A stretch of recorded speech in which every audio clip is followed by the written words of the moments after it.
Halo, berlanjut ke modul 12 mengenai komunikasi antar budaya. Oke. Nah, komunikasi antar budaya merupakan proses transaksional. Yang namanya transaksional pasti ada timbal balik ya, dan simbolik yang melibatkan pengatribusian makna antara orang-orang yang berasal dari kebudayaan-kebudayaan yang berbeda. Jadi, kebudayaan-kebudayaan yang berbeda itu dapat menjadi komunikasi antar budaya. Ini menurut Gudikus dan Kim. Menurut Jan, komunikasi antar budaya diartikan sebagai interaksi tatap muka di antara orang-orang yang berbeda budaya.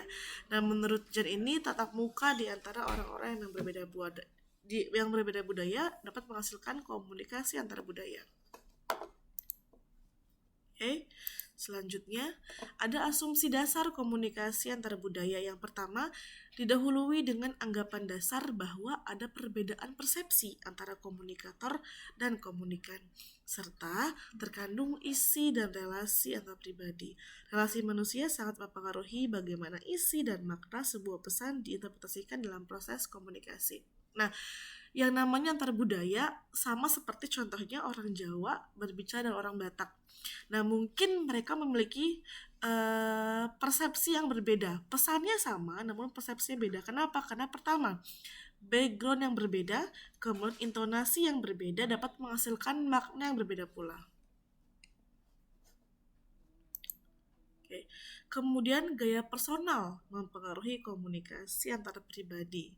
Setiap individu pasti punya gaya masing-masing untuk komunikasi, baik itu dengan tempo komunikasinya, bagaimana cara dia memilih kata-kata, bagaimana cara dia menyusun kata dan sebagainya.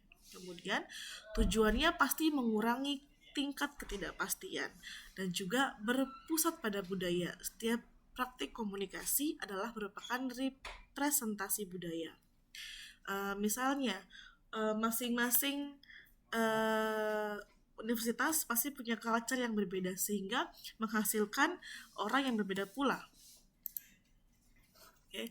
Tujuan komunikasi antar budaya akan tercapai bila bentuk-bentuk hubungan antar budaya menggambarkan upaya yang dilakukan dengan sadar oleh para pelaku komunikasi. Jadi baik komunikator maupun komunikan menciptakan manajemen komunikasi yang efektif. Itu efektifnya. Tapi biasanya orang yang memiliki culture yang berbeda akan ada hambatan karena perbedaan bahasa.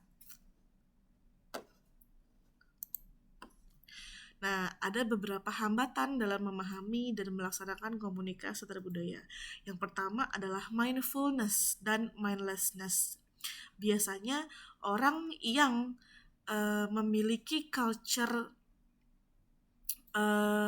superior yang merasa bahwa tingkat culture yang dimiliki oleh budayanya merupakan yang superior atau etnosentris. Mereka berpikir bahwa culture mereka yang paling baik di antara culture yang lain, atau bahasa yang mereka gunakan tuh lebih baik, lebih unggul dibanding bahasa yang lain. Tuh biasanya hal itu dapat menjadikan hambatan dalam berkomunikasi. Karena apa? Karena tidak adanya keterbukaan pikiran, tidak adanya kesadaran seperti mindfulness tadi. Dan juga stereotype. Biasanya bukan normalnya sih, tapi memang kasus yang ada, orang Betawi biasanya tidak suka berurusan dengan orang Cina. Karena apa? Ada stereotipnya.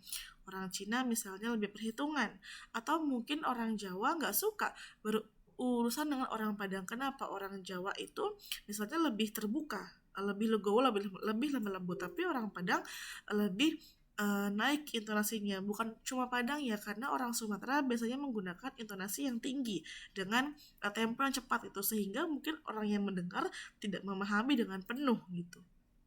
Dan juga prasangka, karena orang Padang pelit, males nih bisnis dengan orang Padang dan lain hal sebagainya. Padahal efektivitas untuk memahami bagaimana komunikasi antar budaya harus memiliki mindfulness, terbuka pikirannya bahwa dalam segala macam bentuk komunikasi, apalagi budaya, pasti memiliki background yang berbeda. Sehingga untuk etnosentris, untuk stereotip, untuk prasangka sepatutnya tidak ada dalam komunikasi antar budaya.